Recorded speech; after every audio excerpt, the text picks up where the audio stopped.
Halo guys, jumpa lagi bareng gua Iid Muhyi di Mitra Sepak Bola. Dan di video kali ini gua bakal bahas preview dan juga prediksi untuk pertandingan pekan ke-12 di Championship musim 2025-2026. Championship pekan ke-12 ini akan dimulai hari Sabtu sore sampai hari Senin. Dan dimulainya itu grup timur dulu hari Sabtu dan Minggu, dan grup baratnya itu full di hari Senin 5 pertandingan. Jadi kita bahas dari grup timur dulu ya, yang bermain di hari Sabtu. Dan video ini tayangnya itu hari Sabtu pagi. Jadi ini video untuk menemani weekend kalian semua. Kalian yang sedang menikmati weekend, yang sedang menikmati libur, mungkin sambil ngopi, sambil berjemur, bisa sambil mendengarkan ulasan atau mendengarkan bahasan soal preview dan juga prediksi pekan ke-12, di mana pagi hari ini video tayang dan sorenya langsung ada pertandingan yang dimulai di pekan ke-12. Dan saya mau mengucapkan terima kasih banyak kepada teman-teman yang sudah mendukung perkembangan dari Mitra Sepak Bola ini. Luar biasa dukungan dari teman-teman semua yang membuat saya semakin semangat lagi untuk membuat konten-konten berikutnya. Dan semangat saya itu bertambah kalau kalian terus berkomentar. Jadi jangan lupa kalian komen ya, komen apa saja, mau itu sekedar komen hadir, mau itu sekedar komen salam, mau itu sekedar komen apapun lah dari teman-teman. Apalagi kalau komen kalian ini sesuai dengan konteks video ini, yaitu memprediksi hasil pertandingan di pekan ke-12, itu membuat saya senang sekali tuh kalau kalian komen. Jadi jangan lupa komen ya teman-teman. Dan oke, kita langsung mulai aja ke pembahasan dari review dan juga prediksinya, yaitu di pertandingan grup timur dulu yang dimulai hari Sabtu sore. Sabtu sore jam 14.30 waktu Indonesia bagian Barat atau 15.30 WITA, itu ada pertandingan pembuka antara Persipal Palu menghadapi Barito Putra. Laga yang berat tentu saja bagi Persipal Palu, tim yang belum pernah menang sekalipun sampai pekan ke-11 kemarin, dan mereka di pekan ke-12 akan menghadapi peringkat kedua, yaitu Barito Putra. Yang sekarang Barito punya 25 poin dan Barito sedang dalam tren yang positif. Karena mereka dari beberapa pertandingan terakhir gitu ya, kalau tidak salah ada 4 pertandingan terakhir mereka itu belum terkalahkan gitu ya. Ini saya sekalian sambil baca data teman-teman ya, karena biar akurat gitu. Nah, Barito Putra itu 4 pertandingan tanpa kekalahan dan 3 diantaranya berhasil dimenangkan oleh Barito Putra ketika menghadapi Persiba Balikpapan, ketika menghadapi Kendal Tornado, dan ketika menghadapi Deltras. Barito hanya imbang ketika menghadapi PSS. Jadi sedang dalam tren positif nih Barito Putra, yang akan menghadapi tuan rumah Persipal Palu yang baru mengoleksi 6 poin dari 6 kali hasil imbang. Tentu saja ini laga berat untuk Persipal Palu, dan prediksi saya adalah kemenangan berikutnya untuk Barito Putra. Meskipun Persipal bermain di kandang, tapi di atas kertas memang Barito kan diunggulkan gitu ya, dan sebagai tim yang kuat di grup timur, jadi ini prediksi saya adalah Barito yang menang. Prediksi kalian boleh di kolom komentar. Sekali lagi saya bakal senang kalau kalian prediksi di kolom komentar ya. Dan oh ya teman-teman, mohon maaf ya kalau misalkan backgroundnya ini terlihat sedikit kotor gitu ya, karena kebetulan sedang dalam perbaikan, jadi mohon doanya semoga bisa lebih baik lagi ke depannya. Oke, itu untuk Barito Putra yang sekarang berada di peringkat kedua, yang akan bertandang ke Stadion Gawalise di Kota Palu, di mana Persipalnya berada di peringkat ke-9 sekarang dengan torehan 6 poin, dan 6-6-nya itu diambil atau dimenangkan dari 6 kali hasil imbang. Berikutnya itu ada Kendal Tornado FC yang akan menjamu tim bernama Mutiara Hitam Persipura Jayapura di Stadion Jatidiri Semarang. Ya, Kendal Tornado mengejutkan di putaran pertama dengan berhasil mengalahkan Persipura Jayapura di kandang Persipura. Dan tentu saja ini akan menjadi laga yang ditatap dengan serius oleh Kendal Tornado dan juga oleh Persipura tentunya. Kedua tim ini sedang berada dalam track yang cukup bagus sebenarnya. Kendal Tornado berangkat ke pekan 12 ini dengan kepercayaan diri yang begitu penuh. karena mereka berhasil mengalahkan tuan rumah Persela Lamongan, tim yang kuat di grup timur ini dengan skor tipis 1-0 saat itu ya, yang bermain di Surajaya. Dan ini membuat Kendal Tornado tentu saja mereka menatap laga menghadapi Persipura Jayapura ini tentu dengan kemenangan. Mereka pernah punya sejarah cukup bagus ketika menghadapi Persipura di putaran pertama dengan mengalahkan tuan rumah Mutiara Hitam 3-2 saat itu. Dan Persipura Jayapura juga mereka tidak ingin kehilangan poin dari laga tandang. Setelah mereka mengalahkan tuan rumah PSIS Semarang dengan skor telak 4-0, tentu saja mereka juga ingin mencuri 3 poin berikutnya dari stadion yang sama, yaitu Stadion Jatidiri. Nah, Persipura saat dikalahkan oleh Kendal Tornado itu masih di bawah asuhan pelatih sebelumnya. Dan sekarang situasinya tentu sudah berbeda. Sudah ditangani oleh pelatih baru yang belum pernah kalah dari sejak Coach RD debut bersama dengan Persipura di pertandingan menghadapi Persiba kalau nggak salah. Jadi 6 pertandingan tanpa kekalahan bagi Persipura Jayapura bersama Coach RD dan menghadapi Kendal Tornado, yang mana ini akan menjadi laga yang akan ditatap dengan serius oleh Mutiara Hitam sebagai misi balas dendam. Karena Mutiara Hitam pernah dikalahkan di kandang sendiri, jadi laga ini akan berjalan menarik. Kedua tim punya keinginan yang kuat tentu saja untuk memenangkan pertandingan. Persipura Jayapura dan juga Kendal Tornado berada dalam kepercayaan diri yang begitu penuh dan secara jarak poin juga tidak terlalu jauh. Persipura Jayapura berada di peringkat ketiga dan Kendal Tornado berada di peringkat keenam, jarak poinnya hanya 6 poin. Tentu jika Kendal Tornado berhasil memenangkan pertandingan ini, maka mereka akan semakin dekat dengan papan atas. Nah, karena ini pertandingan yang sangat berimbang gitu ya secara performa tim dalam pertandingan terakhirnya dan dalam tren yang cukup bagus kedua-duanya, ini menurut saya akan menjadi pertandingan yang akan berakhir dengan imbang juga gitu ya. Tapi ini prediksi saya itu ada dua. Yang pertama itu Persipura tidak kehilangan poin di laga ini, artinya kemungkinan besar imbang. Tapi jika pertandingan ini harus dimenangkan oleh salah satu tim, maka menurut saya pribadi, ini pertandingan sepertinya akan dimenangkan oleh tim tandang Persipura. Jadi Persipura punya dua kemungkinan di laga ini, antara imbang atau menang. Sebenarnya imbang pun sudah cukup bagus karena main laga tandang menghadapi Kendal Tornado yang sedang dalam tren positif, yang pernah mengalahkan Persipura di laga kandang mereka.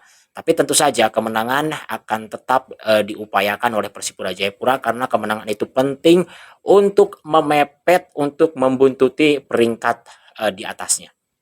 Jadi ini misi yang tentu saja akan diusahakan sekuat mungkin oleh Persipura Jayapura untuk memenangkan pertandingan. Sekali lagi prediksi saya adalah imbang atau kemenangan untuk Persipura Jayapura. Berikutnya, ini laga yang paling menarik di pekan ke-12 ini, super big match antara tuan rumah Deltras FC Sidoarjo yang akan berhadapan dengan PSS Sleman. Ini dua tim yang memang secara peringkat ini agak cukup berjarak ya, di mana PSS di puncak klasemen, Deltrasnya ada di peringkat kelima. Tapi secara kekuatan ini pertandingan yang menarik. Dua tim ini punya kekuatan yang sama-sama bagus gitu ya, dengan materi pemain yang bagus yang dimiliki oleh kedua tim. Dan di putaran pertama lalu kalau tidak salah Deltras ini kalah ya oleh PSS Sleman. Skornya tipis 1-0 kalau tidak salah. Silakan koreksi kalau salah. Ini saya sambil lihat datanya juga teman-teman ya. Deltras FC ketika menghadapi PSS ya betul kalah 1-0. Jadi ini mungkin akan menjadi laga balas dendam bagi Deltras yang bermain di kandang di Stadion Gelora Delta Sidoarjo. Nah, tapi ada tapinya teman-teman. PSS Sleman itu sedang dalam jalur yang bagus, sedang dalam performa yang bagus gitu ya. Mereka tetap berada di puncak klasemen, tidak tergeser sejak pekan-pekan sebelumnya di putaran pertama gitu ya. Dan di pertandingan sebelumnya juga PSS Sleman meskipun tanpa pemain inti, tanpa 4 pilar utamanya, mereka tetap berhasil menang, comeback gitu menghadapi Persiku Kudus. Artinya mereka ini secara kedalaman skuad luar biasa dan pemain-pemainnya juga sama, hampir sama kualitasnya, baik itu pemain inti ataupun pemain yang memang sering di bangku cadangan gitu ya. Nah, ini dari 4 laga PSS itu 2 imbang 2 menang. Jadi belum pernah kalah dalam 4 laga. Sementara itu, Deltras FC sebagai tim tuan rumah yang akan menjamu PSS Sleman sedang dalam tren yang kurang bagus, di mana Deltras FC Sidoarjo gagal untuk memenangkan pertandingan, gagal untuk mendapatkan kemenangan dalam 4 laga terakhir, yaitu 2 kali imbang dan 2 kali kalah. Jadi Deltras FC cukup sulit ini untuk menghadapi PSS Sleman yang sebagai tim paling kuat di grup timur sedang dalam tren yang positif, dan Deltrasnya justru sedang dalam performa yang menurun. Sejak beberapa pekan, Deltras berada di peringkat ketiga, tapi akhirnya tergeser di putaran kedua sampai mereka terjun ke peringkat 5, 17 poin yang mereka miliki. Nah, ini tentu saja Deltras tidak ingin kehilangan poin begitu saja di rumah sendiri. Menurut saya sih ini antara imbang atau justru kemenangan yang akan diraih oleh tim tamu PSS Sleman. Itu prediksi saya. Sama dengan hasil tadi sebelumnya, ini prediksinya ada 2 menurut saya, antara imbang atau PSS yang mendapatkan kemenangan. Sekali lagi ini prediksi teman-teman ya, jadi kalian juga boleh memprediksi di kolom komentar, bebas gitu ya, silahkan. Itu ya untuk Deltras, jadi antara imbang atau PSS yang menang. Berikutnya ada Persiku Kudus menghadapi Persela Lamongan. Nah, ini Persiku Kudus performanya masih menurun gitu ya, masih belum maksimal lah menghadapi Persela Lamongan yang menurut saya juga sedang dalam kondisi yang kurang baik, karena mereka baru saja ditaklukkan oleh Kendal Tornado di kandang sendiri dengan skor 1-0. Tapi Persiku Kudus memang kalau kita hitung-hitungan di atas kertas menghadapi Persela Lamongan ya jelas diunggulkan Persela, karena Persela berada di papan atas gitu, bisa dibilang di 4 besar gitulah lebih tepatnya, berbanding dengan Persiku Kudus yang saat ini ada di papan bawah gitu ya. Dan Persiku Kudus baru menang 2 kali, itu pun menghadapi PSIS Semarang yang sedang dalam performa yang kurang maksimal gitu. Nah, Persiku Kudus baru saja takluk dari PSS Sleman, terkena comeback 2-1. Tapi menurut saya ini karena secara kekuatan kalau kita hitung-hitungan sekali lagi di atas kertas Persela cukup diunggulkan, dan mungkin ini Persela Lamongan debut bagi coach Imran Humaruri ya, karena sebelumnya kan masih dipegang oleh coach Ragil Sudirman, jadi mungkin ini akan menjadi debut bagi kakak coach Imran Humaruri. Jadi menurut saya ini akan menjadi pertandingan yang dimenangkan oleh Persela Lamongan. Jadi prediksi saya adalah Persela Lamongan yang akan mendapatkan kemenangan menghadapi Persiku Kudus. Karena dari segi performa juga ini tim memang sedang dalam kondisi yang kurang baik, tapi mungkin dari performa keseluruhan gitu ya, Persela Lamongan bisa kita bilang bahwa Persela sedikit di atas dari Persiku Kudus gitu. Oke, itu untuk prediksi dari Persiku menghadapi Persela ya. Terakhir ada Persiba menghadapi PSIS Semarang. Nah, ini menarik juga. Kenapa? Kenapa menarik? Karena PSIS kan sudah punya kepemilikan baru ya. Nah, ini apakah ini akan menjadi momentum bagi bagi PSIS Semarang gitu ya untuk memenangkan pertandingan pertamanya, karena PSIS ini kan belum pernah menang sama sekali ya. PSIS itu baru 2 poin dari 2 kali hasil imbang. Salah satu imbangnya menghadapi Persela Lamongan. Nah, saat ini PSIS Semarang sekali lagi sudah punya pemilik baru. Apakah ini akan menjadi momentum kebangkitan menghadapi Persiba Balikpapan yang memang secara performa pun Persiba Balikpapan juga belum stabil, masih naik turun, dan sekarang juga Persibanya berada di peringkat ke-7 gitu ya. Tapi Persibanya main di kandang, tentu mereka akan mendapatkan dukungan dan tentunya mereka akan memiliki motivasi yang penuh. Nah, menurut saya meskipun sekarang PSIS mungkin sudah dalam situasi yang agak sedikit berbeda karena punya pemilik baru, tapi sepertinya momen kebangkitannya bukan di pekan ini deh. Ini pekan yang sepertinya akan tetap dimenangkan oleh pekan ini akan dimenangkan oleh Persiba Balikpapan. Mungkin PSIS di pekan berikutnya yang baru bisa bangkit. Itu prediksi saya gitu. Jadi Persiba menghadapi PSIS sepertinya ini laga yang akan dimenangkan oleh Persiba Balikpapan. Itu ya guys untuk pekan ke-12 dari grup timur. Masih ada satu grup lagi yaitu grup barat. Grup barat, nah ini agak menarik nih. Kenapa agak menarik? Karena dari jadwal yang saya lihat ini 5 pertandingan di grup barat hari Senin semua mainnya ya. Hari Senin semua dan sore sampai malam kalau tidak salah ada yang malamnya, yaitu Persiraja yang malam. Oke, di paling atas dulu di jadwal ini ada PSPS Pekanbaru menghadapi Garuda Yaksa. Wow, ini menarik. Banyak yang menarik ya. Dari tadi saya bilang menarik, tapi karena memang menarik gitu. PSPS Pekanbaru menghadapi Garuda Yaksa. Garuda Yaksa ini bisa dibilang kalau menurut saya ya performanya sedang agak menurun. Karena mereka itu sempat kalah oleh Sumsel pekan ke berapa tuh? 9. 9 kalah ya. Menang di pekan ke-10 tapi kan lawan Sriwijaya yang sedang dalam performa tidak maksimal gitu. Terus kemudian kemarin mereka di pekan ke-11-nya mereka gagal untuk mencetak gol ketika menghadapi Persekat Tegal yang berada di bawah klasemen itu, di papan bawah gitu ya. Garuda Yaksa kan ada di papan atas. Nah, mereka gagal mencetak gol ke Persekat Tegal dan skor akhirnya imbang 0-0, sorry. Jadi ini Garuda Yaksa sulit sepertinya Garuda Yaksa ya untuk menang menghadapi PSPS Pekanbaru. Tapi lagi-lagi kalau kita berbicara di atas kertas, memang secara overall performa dari Garuda Yaksa diunggulkan dong dari PSPS Pekanbaru gitu ya. Apalagi PSPS kan sekarang berada di peringkat ke-8 gitu ya, sementara Garuda Yaksanya ada di peringkat ke-1, peringkat pertama. Tapi PSPS Pekanbaru kalau saya melihat kemarin lawan PSMS Medan ya, yang berhasil menahan imbang gitu, menahan imbang PSMS Medan, permainan dari PSPS Pekanbaru tanpa pemain asing itu cukup bagus gitu ya. Ada keberanian untuk memegang bola di tengah gitu. Jadi meskipun dalam 2 pertandingan terakhir PSPS belum pernah menang, tapi ini bisa jadi nih momen bagi PSPS Pekanbaru untuk mulai bangkit, untuk mencari kemenangan setelah 2 laga tanpa kemenangan gitu ya. Dan bagusnya juga ini bagi PSPS Pekanbaru ya.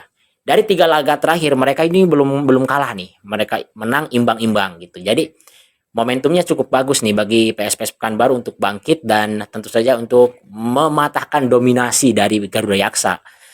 Dan prediksi saya ini kalau tidak imbang dan mungkin PSPS yang menang, itu harapan saya PSPS menang. Saya dukung PSPS Pekanbaru untuk menang di laga ini.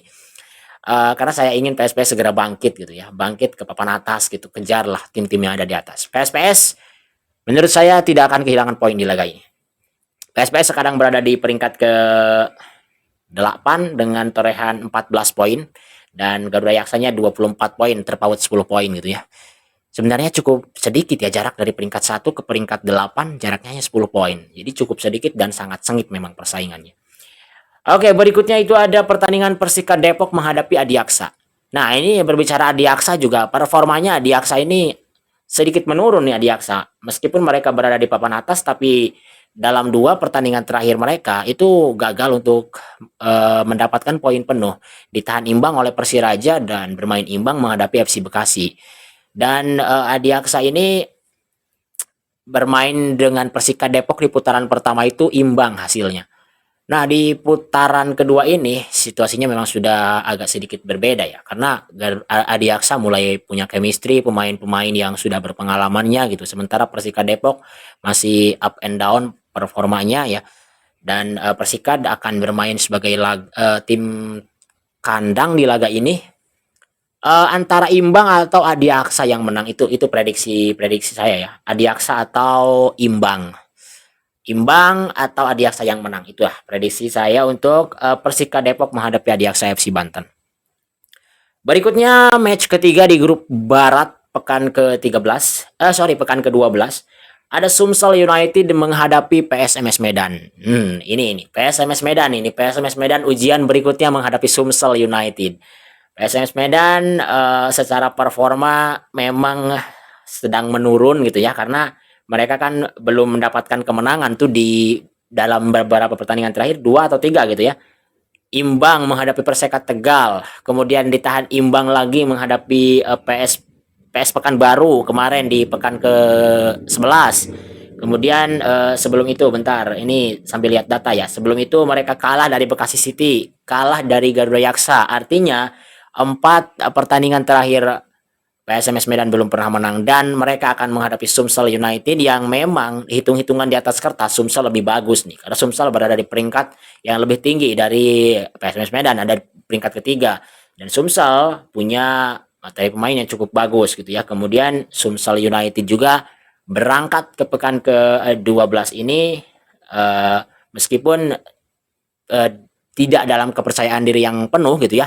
Tapi kalau kita berbicara dalam 4 pertandingan terakhir atau 5 pertandingan terakhir, itu ada 2 kemenangan yang didapatkan oleh Sumsel United. Bahkan Sumsel ini pernah mengalahkan Garuda Yaksa gitu di pekan ke-9. Jadi artinya Sumsel ini secara performa, secara hasil akhir di beberapa pertandingan terakhirnya ini lebih bagus dibandingkan dengan PSMS Medan. Mereka akan bermain di kandang sendiri Sumsel. Nah, di putaran pertama ketika Sumsel bermain tandang ke Sumatera Utara, Sumsel yang menang. Nah, ini kesempatan juga bagi Sumsel dong ketika bermain di kandang, mereka tentu saja akan bermain lebih agresif lagi gitu ya. Prediksi saya adalah kemenangan untuk Sumsel. Mungkin PSMS Medan ketika mereka tampil dengan performa maksimal di pertandingan ini bisa juga mereka menang ya, tapi ya, mungkin imbang lah kemungkinan besarnya jika mereka mendapatkan poin gitu ya. Tapi prediksi saya sih tetap Sumsel yang menang di pertandingan ini. Itu prediksi teman-teman ya. Sekali lagi prediksi. Kalian boleh memprediksi di kolom komentar bebas. Ya, oke, lanjut. Ini ada pertandingan keempat, Bekasi City menghadapi Perseka Tegal. Wah, ini kalau secara peringkat memang Bekasi sedang berada di atas ya, berada di peringkat keempat, Persekatnya berada di peringkat bawah di peringkat ke-9 gitu. Dan Bekasi City tampil cukup bagus dalam beberapa pertandingan terakhir meskipun tidak ada kemenangan di pekan ke-11 dan kemudian mereka juga gagal menang, mereka juga gagal menang ya, mereka imbang di pekan ke-10 menghadapi PSPS. Jadi dalam 2 laga mereka tanpa kemenangan, tapi Bekasi City ini jika dibandingkan dengan Persekat ya di atas kertas Bekasi unggul. Karena Bekasi ini secara peringkat juga mereka unggul ya. Dan Bekasi City ini punya pemain-pemain seperti Renan, seperti Ezekiel, meskipun Ezekiel cukup bermasalah di depan di pertandingan sebelumnya ketika menghadapi Adiaksa ya. Tapi sepertinya menghadapi Persekat, apalagi FC Bekasi bermain di laga kandang, ini poin penuh sepertinya akan didapatkan oleh Laskar Kuda Hitam, FC Bekasi City. Jadi prediksi saya adalah FC Bekasi yang menang.